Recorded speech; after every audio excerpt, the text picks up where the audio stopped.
Welcome back. Tutorial number 89 Autodesk power mill. आज का tutorial 4 axis के हवाले से है। स्क्रीन में नज़र आने वाला जॉब हम मुकम्मल रफिंग से लेके फिनिशिंग तक 4 एक्सिस के हवाले से इसको कंप्लीट करेंगे। पहले हम इसकी रफिंग करवाएंगे, उसके बाद हम इसकी फिनिशिंग करवाएंगे। ये मॉडल आप कैसे हासिल कर सकते हैं, इसके लिए डिस्क्रिप्शन के अंदर मैंने एक गूगल ड्राइव का लिंक दिया हुआ है। आप उस लिंक के थ्रू इस मॉडल को डाउनलोड कर सकते हैं। वो एक फ़ोल्डर होगा, उस फोल्डर के अंदर मॉडल का नाम होगा ट्यूटोरियल 89 और इसके जी कोड के लिए जो पोस्ट प्रोसेसर की फ़ाइल है वो भी आप उसी गूगल ड्राइव के लिंक से डाउनलोड कर सकते हैं। उसके अंदर फनोक 4 एक्सिस के नाम से मैंने इसकी पोस्ट फाइल रखी है। आप उसको डाउनलोड करके इसके जी कोड भी जनरेट करेंगे। वो सारा प्रोसीजर जो है वो इस वीडियो के अंदर भी मैं बता दूंगा कि इसके कोड जो हैं वो आपने कैसे जनरेट करने हैं। 4 एक्सिस पोस्ट प्रोसेसर कैसे डिज़ाइन करना है, इसके हवाले से आप मेरे चैनल पर जाकर मेरी वीडियोस को देख सकते हैं। और अगर आपको उसमें से समझ ना आए तो आप एक न्यू वीडियो के लिए रिक्वेस्ट कर सकते हैं। कमेंट सेक्शन के अंदर आप मुझे बताइए कि 4 एक्सिस पोस्ट प्रोसेसर जनरेट कैसे करना है, इसके बारे में एक वीडियो बना दें। तो जितने ज़्यादा कमेंट्स आएंगे तो मैं उसके बाद फिर कोशिश करूँगा कि वीडियो उसके मुतालिक बना दूँ। तो लिहाजा आज हमारा 4 एक्सिस के अंदर ट्यूटोरियल नंबर 1 है। जिस तरह मैंने आपसे वादा किया था कि 3 एक्सिस के कुछ मॉडल, फिर 4 एक्सिस के और फिर 5 एक्सिस के कुछ मॉडल्स हम मशीन करेंगे। तो ये हमारा 4 एक्सिस की सीरीज़ स्टार्ट हो गई है। 3 एक्सिस की सीरीज़ अल्हम्दुलिल्लाह हमारी कंप्लीट हो चुकी है। आज से हम 4 एक्सिस के कुछ मॉडल्स को मुकम्मल रफिंग से लेकर फिनिशिंग तक कंप्लीट करेंगे। ये मेरे पास एक मॉडल है जो कि इस साइड से जिस तरह का दिखाई देता है बिल्कुल उसी तरह का दूसरी साइड से दिखाई दे रहा है। अब इस मॉडल को हम अगर टॉप से देखते हैं तो ये जो हिस्सा है ये आपको एक लाइन नज़र आ रही है, सेपरेशन लाइन है जो इस ब्लॉक को इस वाले मॉडल से सेपरेट कर रही है। एक्चुअल में हमारा पार्ट जो है वो यहाँ तक है, इस एरिए तक, यहाँ से यहाँ तक ये हमारा एक्चुअल पार्ट है। ये जो हिस्सा है ये हम जब 4 एक्सिस के अंदर अपने जॉब को होल्ड करते हैं तो उसके लिए हमें कुछ मटेरियल चाहिए होता है जिसको हम मशीनिंग के बाद उतार देते हैं। यानी ये इस फेस से हम इसको पार्ट ऑफ कर देंगे और हमारे पास ये जो पीस है ये बाकी बच जाएगा। ये जो पीस है ये मॉडल का हिस्सा नहीं है, जस्ट फॉर क्लैंपिंग है, मॉडल को पकड़ने के लिए, क्योंकि ये सारा हिस्सा जो है ये मशीन के अंदर हमारा कट जाना है। तो लिहाजा हमें कुछ एक्स्ट्रा मटेरियल छोड़ना पड़ता है ताकि हम अपने जॉब को क्लैम्प कर सकें। तो ये जस्ट फॉर क्लैंपिंग है। ये जो पार्ट है ये 4 एक्सिस के ऊपर हम मशीन करेंगे। 3 एक्सिस पे हम इसको मशीन नहीं कर सकते क्योंकि इसकी दूसरी साइड के ऊपर भी मशीनिंग होनी है। तो लिहाजा हम इस तरह के पार्ट्स को मशीन करने के लिए 4 एक्सिस मशीन का इस्तेमाल करते हैं। अब करना क्या है, सबसे पहले हमें इसका लेना है रेफरेंस, जहाँ पर हम अपने मशीन को ज़ीरो करेंगे। वो रेफरेंस है ये वाला जो फेस है, इस फेस का सेंटर, जबकि हमारा जो वर्क प्लेन है वो इस जगह पर पड़ा है। अब हम इसको करवाएंगे मूव करवा के अपने वर्क प्लेन को इस पोजीशन के ऊपर लेकर आएंगे।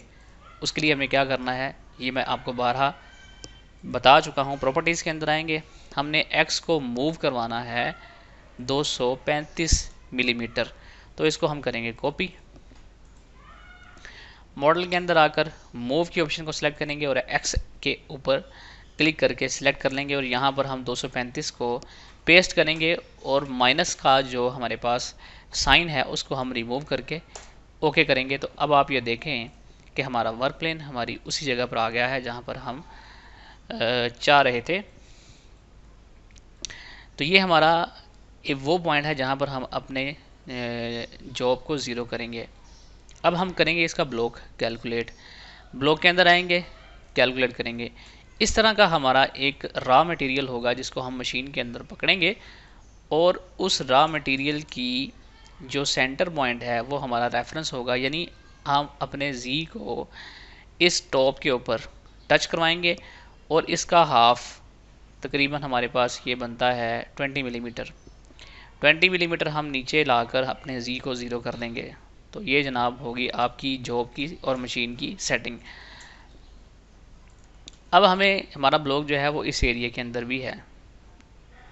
हमने इस एरिया को करवाना है, यहाँ से ब्लॉक को रिमूव करवाना है, एक्सेप्ट कर लेते हैं। अब हम आएंगे ब्लॉक एडिटर के अंदर और ब्लॉक को यहाँ से पकड़ेंगे और इस कोने तक ले आएंगे, एक्सेप्ट कर लेंगे। सिर्फ इतना एरिया हमें चाहिए जिसके ऊपर हम मशीन करेंगे, बाकी एरिया को हम मशीन नहीं करेंगे। लेकिन जी हमारा ब्लॉक भी क्रिएट हो चुका है। नेक्स्ट जो हमने इसके अंदर काम करना है वो ये है कि हम टूल क्रिएट करेंगे। डेटाबेस के अंदर जाएंगे और इसमें एंडमिल 12 के साथ हम इसकी करवाएंगे रफिंग। एंडमिल 12 के साथ इसकी हम करवाएंगे रफिंग। टूल पाथ्स कनेक्शंस के अंदर आएंगे, कैलकुलेट के ऊपर क्लिक करेंगे, एक्सेप्ट कर लेंगे, तो हमारा टूल जो है वो सेफ पोजीशन के ऊपर आ चुका है। अब हमने करना क्या है, हमने करना ये है कि हमारा ब्लॉक जो है इस एरिया के ऊपर बिल्कुल किनारे पे लगा है, इसी तरह इस एरिया के ऊपर भी बिल्कुल किनारे पे लगा है। तो क्या होगा, हमारी यहाँ पर कुछ मशीनिंग बाकी रह जाएगी। तो हमें करना क्या है, फिर से इसके ऊपर डबल क्लिक करके भी, ब्लॉक के ऊपर डबल क्लिक करके भी हम ब्लॉक एडिटर को ला सकते हैं। और दूसरा तरीक़ाकार ये है कि ब्लॉक के ऊपर जाएंगे और वाई एक्सिस के अंदर हम एक्सपेंशन देंगे 20 मिलीमीटर की। ये 120 है तो हम इसको कर देंगे 140, या फिर हम इसको 130 कर देंगे, 135, ताकि हमारा ब्लॉक वाई एक्सिस के अंदर एक्सटेंड हो जाए और हमारा टूल जो है वो इस स्पेसिफिक एरिया के अंदर भी मशीनिंग को कंप्लीट कर सके। एक्सेप्ट करेंगे, ब्लॉक की सेटिंग भी हो गई, टूल भी सिलेक्ट हो गया। अब हमने करना क्या है, हमने अब रफिंग करवानी है आधे पीस की इस साइड से। इसके बाद हम अपने पीस को मोड़ेंगे, 180 डिग्री रोटेट करेंगे और इसकी जो दूसरी साइड होगी उसको हम रफ करवाएंगे। अब करना कैसे है, आपने आना है टूल पाथ्स के अंदर और यहाँ पर 3D एरिया क्लियरेंस, इस स्ट्रेटजी के अंदर मॉडल एरिया क्लियरेंस स्ट्रेटजी आप सेलेक्ट करेंगे। बड़े बंदों के जहन में, मेरे जो फॉलोअर्स हैं बार बार यही क्वेश्चन करते हैं, जी 4 एक्सिस के अंदर रफिंग का ट्यूटोरियल बनाएं, 4 एक्सिस के अंदर रफिंग का ट्यूटोरियल बनाएं। तो उनके लिए जवाब यही है कि जिस तरह 3 एक्सिस के अंदर हम रफिंग करवाते हैं, सेम वैसे ही 4 एक्सिस के अंदर रफिंग होती है। जस्ट हमने उसकी साइडों को बदलना होता है रफिंग के लिए, ठीक है। ये बहुत इंपॉर्टेंट चीज़ है जो मैंने आपको बता दी है कि 4 axis roughing is just like 3 axis. हमें सिर्फ ये करना होता है कि हमें जिस साइड के ऊपर हमारा टूल नहीं जाता वहाँ पर उस टूल को पहुँचाने के लिए वर्क पीस को रोटेट करना पड़ता है। तो अब हम आज के इस ट्यूटोरियल के अंदर भी ऐसा ही करेंगे। Offset all, cut direction conventional, conventional 0.05, thickness हम जो कि फिनिशिंग के अंदर क्लियर करेंगे। स्टेप ओवर हमारा 8 होगा, स्टेप डाउन हमारा 0.35 होगा। ऑफसेट के अंदर आएंगे, maintain cut direction uncheck, allow tool outside flat uncheck, uncheck, high speed machining on रहेगी। ऑर्डर के अंदर आएंगे, अप्रोच के अंदर आएंगे, अप्रोच फ्रॉम आउटसाइड अनचेक करेंगे। ये इसलिए मैं अनचेक करता हूँ कि सम टाइम हमारे मशीन की जो ट्रैवल होती है वो कम होती है और अप्रोच फ्रॉम आउटसाइड से हमारा टूल जो है वो ब्लॉक से भी बाहर जाता है। और सम टाइम ऐसा होता है कि हमने अपने ब्लॉक के अलावा मशीन के ऊपर दूसरे जॉब्स को भी सेट किया होता है, तो इस तरह कोलिजन का ख़तरा होता है, टूल के टूट जाने का ख़तरा होता है। तो मैं हमेशा इसलिए ऐड अप्रोचेस फ्रॉम आउटसाइड इस ऑप्शन को ऑफ़ कर देता हूँ। सम टाइम इसकी ज़रूरत भी पड़ती है, लेकिन नॉर्मली मैं इसको जो है वो इस्तेमाल नहीं करता। आगे चलते हैं, हम आएंगे जनाब यहाँ पर टूल एक्सिस के अंदर हमारा वर्टिकल ही रहेगा। लिंक्स के अंदर आएंगे, लीड इन हमारा, हम इसको नहीं छेड़ेंगे। लिंक्स के अंदर आएंगे और यहाँ पर हम ऑन सरफेस सेलेक्ट करेंगे। लीड इन के अंदर आकर अगर आप यहाँ पर रैंपिंग अप्लाई करना चाहते हैं तो ज़रूर करें। अब जो सबसे इम्पोर्टेंट चीज़ जो मैंने आपको सबसे पहले बताई कि हम आधा एक साइड से पहले रफ़ करवाएंगे और आधा दूसरी साइड से रफ़ करवाएंगे, वो है इसकी जो मिनिमम जी हाइट है ब्लॉक की, या हमारी जो मशीनिंग लिमिट है कि हम किस जी लेवल तक मशीनिंग करवाना चाहते हैं, वो है हमारा यहाँ पर देखें जी जो है यहाँ पर 0 है। वो कैसे पता लगेगा, आप आएंगे यहाँ पर, ये देखें कोऑर्डिनेट्स हैं इनके अंदर, और यहाँ पर आप अपने माउस कर्सर को लेकर आएंगे तो जैसे जैसे आप माउस कर्सर को नीचे लेके आ रहे हैं तो कोऑर्डिनेट्स के अंदर जाकर देखें तो आपको जी की माइनस के अंदर लोकेशन पता लग जाएगी। हमने इसको तकरीबन 2.5 मिलीमीटर माइनस के अंदर मशीन करवाना है, -2.5 5। ठीक है, ये हमने इसको मशीन करवाना है। और यहाँ पर जो लिमिट के ऑप्शन है उसको हम करेंगे इनसाइड या सेंटर। ले जनाब, ये हमारी सेटिंग कंप्लीट हो गई है। अब हम इसको करेंगे कैलकुलेट। कैलकुलेशन पे थोड़ा सा टाइम लग सकता है, इसलिए मैं अपनी वीडियो को पॉज कर देता हूँ। बल्कि नहीं, ये तो अल्हम्दुलिल्लाह जल्दी हो गया। ले जनाब, हमारी वन साइडेड रफिंग जो है वो हो गई है कंप्लीट। अच्छा, अब हमने करना ये है कि हमने एक साइड से रफिंग कंप्लीट कर ली है, दूसरी साइड पे हमने अब रफिंग करने के लिए जाना है। तो हमने अपने टूल पाथ को एक पाथ देना है कि जिसको वो फॉलो करके दूसरी साइड पे जाएगा। वो पाथ होगा पैटर्न फिनिशिंग के थ्रू। करना क्या है, सबसे पहले हमें एक पैटर्न प्लेस करना पड़ेगा हमारे इस ब्लॉक के सेंटर में।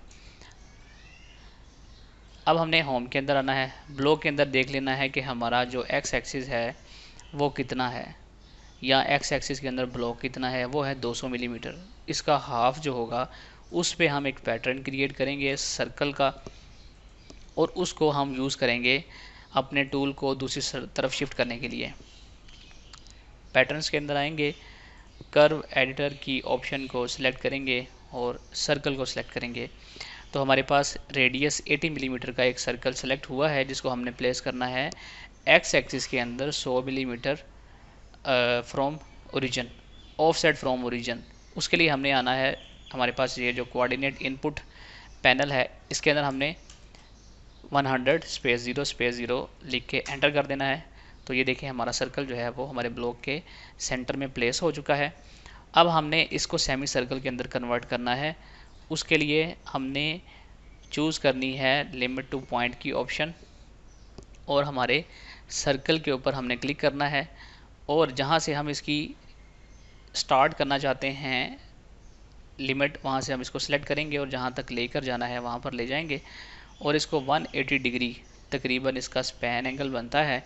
हमने इसको इतना लिमिट करवा के एक्सेप्ट कर लेना है। ये देखिए, हमारा सर्कल जो है वो कंप्लीट हो चुका है और ये कन्वर्ट हो चुका है पैटर्न के अंदर, यानी सर्कल भी लग गया और ये हमारे पैटर्न के अंदर भी शिफ्ट हो चुका है। अब इससे पहले हमने ये जो हमारे पास ऑफसेट एरिया क्लियरेंस के लिए हमने जो लिंक्स को इस्तेमाल किया है, उसको हमने ये जो हमारे पास रैपिड और प्लंज एरिया है इसको हमने 40 मिलीमीटर और 30 मिलीमीटर कर देना है, कैलकुलेट करना है। अप्लाई सेफ एरिया कर देंगे, हमें थोड़ा और बढ़ाना पड़ेगा इसको 60। तो ये तकरीबन हमारा अब सही पोजीशन के ऊपर आ चुका है। दरअसल मेरा मकसद ये था इस लाइन के साथ ये जो हमारा पहले वाला टूल पाथ है उसको मिलाना। उसकी भी एक वजह ये है कि जब हम इस टूल पाथ को फिनिश कर लेंगे, कंप्लीट कर लेंगे, तो हमारे टूल पाथ ने इसी लाइन को फॉलो करके दूसरी तरफ जाना है। तो इसलिए इस टूल पाथ का एंड पॉइंट इस टूल पाथ के स्टार्ट पॉइंट के साथ मिलना चाहिए। ठीक है, ये चीज़ें जो है ये हमने गौर करनी होती हैं। अब हम टूल पाथ्स के अंदर आएंगे, फिनिशिंग की ऑप्शन के अंदर हम चूज़ करेंगे पैटर्न फिनिशिंग और इसको ओके कर लेंगे। लिमिट के अंदर आकर सबसे पहला काम जो करना है वो आपने इस लिमिट को ख़त्म कर देना है। अब आपने सबसे पहले इस लिमिट को ख़त्म करें, अगर नहीं करेंगे तो आपका टूल पाथ नहीं बनेगा। तो सबसे ज़रूरी चीज़ ये जो है वो आपने इसके मिनिमम जो आपने भी ऑप्शन सेलेक्ट की थी इसको आपने अनचेक कर देना है। आएंगे जी पैटर्न फिनिशिंग के अंदर और पैटर्न 1 सेलेक्ट करेंगे। बेस पोजीशन हम ड्राइव कर्व इस्तेमाल करेंगे। चेक गोजेस को हम अनचेक कर देंगे और थिकनेस इसमें हम 0 रखेंगे। सबसे इम्पोर्टेंट चीज़ इसके टूल एक्सिस हैं। हमने अब इसके टूल एक्सिस वर्टिकल नहीं रखने, हमने अब यूज़ करना है यहाँ पर टूवर्ड्स लाइन की ऑप्शन को, और इसकी डायरेक्शन एक्स एक्सिस के अंदर ऑन कर देनी है और जेड एक्सिस के अंदर हमने इसको 0 कर देना है। उसका फ़ायदा क्या होगा? फ़ायदा उसका ये होगा कि हमारा जो टूल एक्सिस है वो टूवर्ड्स एक्स एक्सिस शिफ्ट हो जाएगा। इसी तरह अगर आप इसको वाई एक्सिस के अंदर शिफ्ट करना चाहते हैं तो आपको यहाँ पर, यानी ये वाई के लिए इस्तेमाल होता है सेंटर में जो है जे कोऑर्डिनेट, तो आप यहाँ पर 1 लिखेंगे और बाकी दोनों ऑप्शंस को 0 कर देंगे। ठीक है, ये काम हो गया। अब हम आएंगे लिंक्स के अंदर और इसको छेड़ने की ज़रूरत नहीं है। सबसे इम्पोर्टेंट चीज़ वो है इस टूल पाथ का स्टार्ट पॉइंट और एंड पॉइंट। उसके लिए क्या करना है, आपने स्टार्ट पॉइंट के अंदर आकर आपने यहाँ पर ऑप्शन चूज़ करनी है फर्स्ट पॉइंट, और जो एंड पॉइंट है उसके लिए आपने यहाँ पर चूज़ करना है लास्ट पॉइंट। आपने टूल को अब कैलकुलेट कर देना है और इसको सिमुलेट करके देखना है कि क्या आपका टूल पाथ ऊपर से स्टार्ट होकर नीचे की तरफ जा रहा है। यानी ये देखें, आप सिमुलेशन के अंदर भी देख सकते हैं कि हमारा टूल पाथ ऊपर से स्टार्ट होकर नीचे की तरफ डायरेक्शन ले रहा है, और यही तो हम चाह रहे हैं, यही तो हम करना चाहते हैं कि हमारा टूल पाथ नीचे वाली लोकेशन की तरफ चला जाए। ले जी, हम उसमें हो गए कामयाब अपने टूल पाथ को दूसरी तरफ लेके जाने के लिए। तो क्या ये काफ़ी है? ये बिल्कुल काफ़ी नहीं है। ड्रा टूल एक्सिस को मैं ख़त्म कर देता हूँ। वो लाइन एक रेड सी आई थी, उसको मैंने ख़त्म करना था, तो वो हो गई है। अब आपने एक नया वर्क प्लेन जो है वो क्रिएट करना है। वर्क प्लेन के अंदर आएंगे, क्रिएट वर्क प्लेन। ये आपका नया वर्क प्लेन जो है वो क्रिएट हो चुका है। अब हमने करना क्या है, करना ये है कि हमने इस वर्क प्लेन को 180 डिग्री रोटेट करवाना है अलोंग एक्स एक्सिस। दूसरी डायरेक्शन में जाने के लिए हम x axis twist around x axis इस ऑप्शन को सिलेक्ट करेंगे और यहाँ पर एंगल देंगे 180 डिग्री और इसको एक्सेप्ट कर लेंगे, ओके करेंगे। अब ये जो टूल पाथ है इसको हम करेंगे एक्टिवेट, और अब हम आइसोमेट्रिक व्यू के ऊपर क्लिक करेंगे तो ये देखें हमारी ओरिएंटेशन जो है वो चेंज हो चुकी है। ठीक है जनाब, अब हमने यहाँ पर रफिंग करवानी है। उसके लिए फिर से हमें आना पड़ेगा टूल पाथ्स के अंदर, 3D area clearance, model area clearance, okay.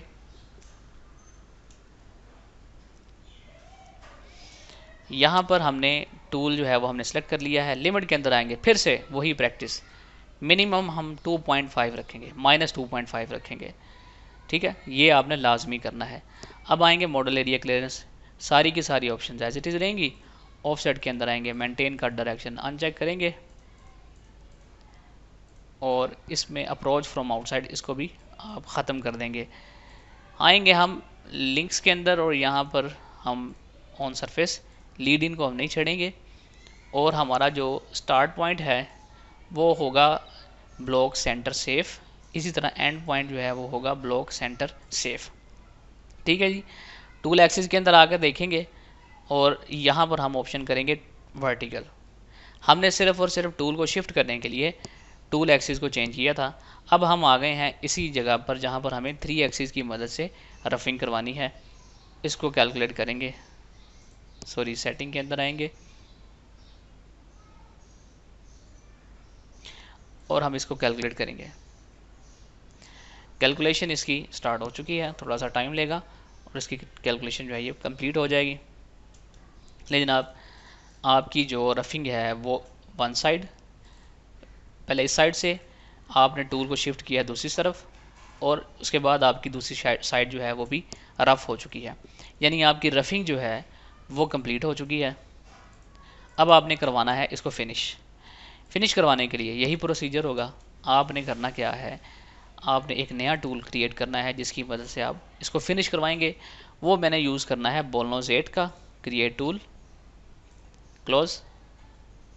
उस टूल को हम करेंगे एक्टिवेट और इस टूल को हम जो है वो इसकी डी हाईलाइट कर देंगे। ये हमारा टूल सिलेक्ट हो गया है। अब हम करेंगे फिनिशिंग के लिए क्या करना है, टूल पाथ्स के अंदर आएंगे और फिनिश हम इसको करवाएंगे optimised constant G finishing, select करेंगे। सबसे पहले लिमिट के अंदर आएंगे और अब इसकी लिमिट वैल्यू जो है वो हम -4.5 तक करेंगे, -4.5 तक। ठीक है, उसकी वजह यह है कि हमारा जो बॉल नोज़ है वो उसका सेमी सर्कल जो है, क्योंकि ये 8 मिलीमीटर का बॉल नोज़ है और उसका सेमी सर्कल जो है वो तकरीबन 4 मिलीमीटर बनता है। तो हमें इसको मुकम्मल फिनिश करवाने के लिए अपने टूल को -4.5 तक लेके जाना पड़ेगा। ठीक है, स्पाइरल क्लोज ऑफसेट की ऑप्शन को हम ऑन करेंगे, कट डायरेक्शन इसके अंदर हम एनी कर देंगे, स्टेप ओवर की वैल्यू हम रखेंगे 0.3 या 0.25, और टूल एक्सिस हम इसको वर्टिकल ही देंगे। स्टार्ट पॉइंट हमारा block center safe, end point हमारा block center safe, lead in के अंदर आएंगे नन, लिंक्स के अंदर आकर ऑन सरफेस के ऑप्शन हम इसके अंदर इस्तेमाल करेंगे और हम इसको कर देंगे कैलकुलेट।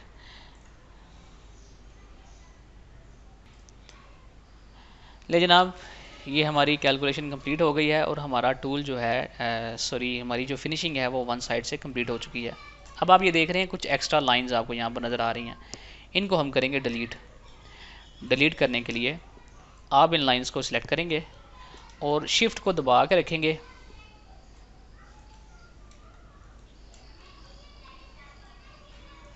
शिफ्ट का आप इस्तेमाल करेंगे सिलेक्शन के लिए ताकि आपकी सिलेक्शन जो है वो ख़त्म ना हो। ये आपकी लाइंस हो सिलेक्ट हो गई हैं सारी।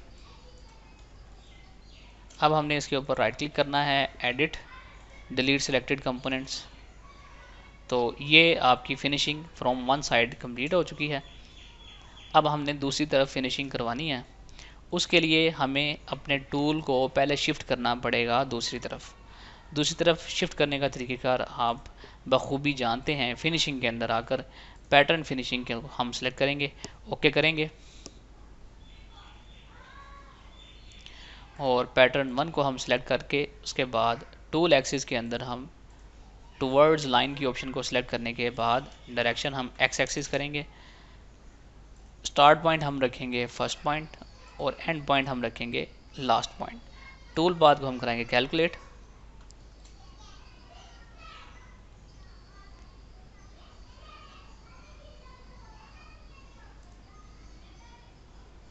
इससे पहले हमने सॉरी लिमिट की ऑप्शन को अनचेक करना था, वो जो हमने नहीं किया था, इसलिए मैं कह रहा हूँ कि इसको ये बहुत इंपॉर्टेंट है, लिमिट को अनचेक करना बहुत इंपॉर्टेंट है। अब हम इसको करेंगे कैलकुलेट।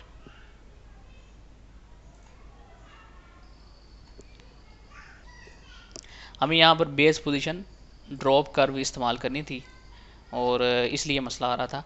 गोजिस चेक को हम अनचेक करेंगे, कैलकुलेट करेंगे। ले जनाब, हमारा टूल पाथ कंप्लीट हो चुका है, सिमुलेट फ्रॉम स्टार्ट।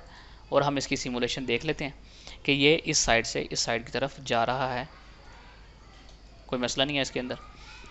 अब हम एक्टिवेट करेंगे हमारा जो वर्क प्लेन दूसरी साइड पे है और आइसोमेट्रिक व्यू को इस्तेमाल करके हम दूसरी तरफ आ जाएंगे। यहाँ इस टूल पाथ को जो है हम ये जो है इसको भी एक्टिवेट करके इस टूल हमारे वर्क प्लेन को एक्टिवेट कर सकते हैं। आएंगे होम के अंदर, टूल पाथ्स के अंदर आएंगे, finishing, optimised constant G finishing, okay. सबसे पहले हम इसके अंदर जाएंगे, हमारा जो टूल है वो हम सिलेक्ट करेंगे बॉल नोज 8 का, ऑप्टिमाइज कांस्टेंट जी, स्पायरल और क्लोज्ड ऑफसेट, इन दोनों ऑप्शन को हम ऑन करेंगे। कट डायरेक्शन हमारी एनी होगी और स्टेप ओवर की वैल्यू हमारी 0.25 है।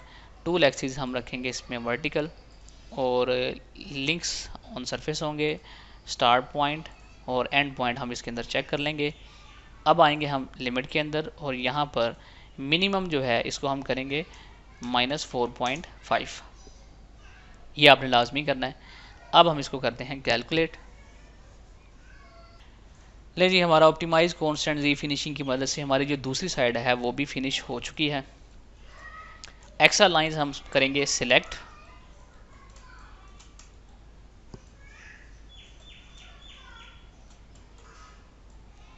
और इन सब को हम सिलेक्शन की मदद से करेंगे delete, edit, delete selected component.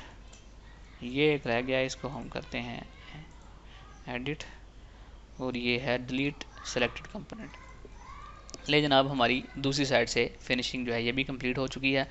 अब हम बनाएंगे 2 NC program. Create NC program, ये हमारा होगा रफिंग और इसको हम करेंगे एक्सेप्ट। इसी तरह एक और एनसी प्रोग्राम हम बनाएंगे, ये होगा फॉर फिनिशिंग, एक्सेप्ट कर लेंगे। अब हमने ये वाला जो टूल पाथ है इसको हम करने, रफिंग के टूल पाथ को हम करेंगे एक्टिवेट और ये जो रफिंग के हमारे टूल पाथ्स हैं इनको हम करेंगे सिलेक्ट और इसको हम करेंगे ऐड टू एनसी प्रोग्राम। ठीक है, ये हमारा रफिंग के अंदर हमारे टूल पाथ जो है वो ऐड हो चुके हैं। इसके बाद हम करेंगे फिनिशिंग को एक्टिवेट, डबल क्लिक करके एक्टिवेट करेंगे और ये जो 3 टूल पाथ्स हैं इनको हम करेंगे सिलेक्ट और करेंगे ऐड टू एनसी प्रोग्राम। ठीक है, तो ये रफिंग और ये फिनिशिंग। अब हम रफिंग के टूल पाथ को करेंगे सिलेक्ट और इसकी देखेंगे simulation, simulate from start, view mill on, और इसकी स्पीड जो है इसको मैं कर देता हूँ तेज़। अब इसको हम कर देते हैं प्ले। तो ये देखें, ये इस साइड से इसकी जो रफिंग है वो शुरू हो चुकी है।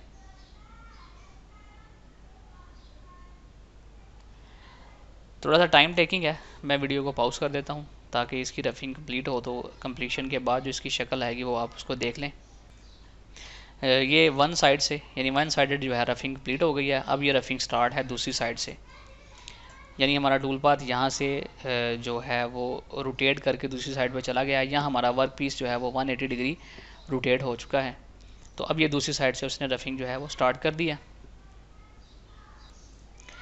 ले जी, ये देखें रफिंग हमारी कंप्लीट हो गई है। सिमुलेशन के अंदर आप देख सकते हैं। अब हम इसकी फिनिशिंग का टूल पाथ जो है उसको रन करेंगे। उसके लिए रफिंग ये जो एंटिटी है यहाँ पर हम एंटिटी सेलेक्ट करेंगे फिनिशिंग की, और अब हम इसको प्ले करेंगे। मैं वीडियो पॉज कर देता हूँ। ये हमारी वन साइडेड फिनिशिंग कंप्लीट हो गई है। अब हमारा टूल दूसरी तरफ चला गया, तो यहाँ से ये देखें हमारी फिनिशिंग जो है वो अब चल रही है। तो ये देखें जनाब कितना आसान है 4 एक्सिस मशीनिंग। ठीक है, बिल्कुल इसी तरह ही 5 एक्सिस मशीनिंग भी आसान है, उसमें कोई मसला नहीं है, प्रॉब्लम नहीं है। जस्ट आप इस चीज़ को जहन में रखें कि ये सारी चीज़ें आपस में मिलती हैं। हमने जस्ट वर्क पीस की पोजीशन को स्विच करवाना होता है, वर्क पीस की पोजीशन को हमने स्विच करवाना होता है जस्ट फॉर ओरिएंटेशन। ठीक है, ये देखें जी, ये हमारी 4 एक्सिस जो है वो इसकी फिनिशिंग रफिंग सारी कंप्लीट हो गई है। अब हम क्या करेंगे, जब ये हमारा पीस बन जाता है हम मशीन से उतारते हैं, तो इस साइड से हम अपने ये वाला जो पार्ट है इसको हम काट देते हैं और ये हमारा जो पीस है ये हमें मिल जाता है।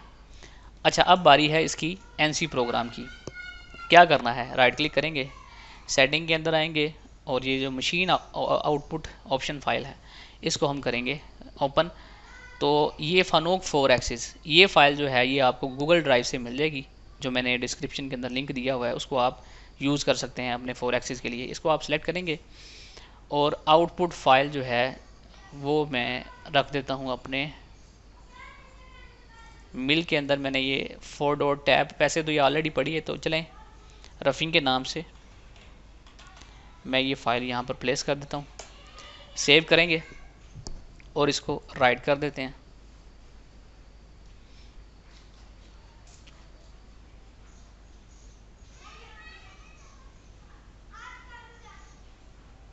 ले जनाब, ये हमारा पोस्ट प्रोसेस कंप्लीट हो गया है, एक्सेप्ट कर लेते हैं। ये हमारा टूल पाथ है रफिंग डॉट टैब के नाम से। ठीक है, इसके अंदर मैंने आपको जो चीज़ दिखानी है वो ये है, ये देखें हमारी जो स्टार्ट पोजीशन है ए की वो A-180 डिग्री है।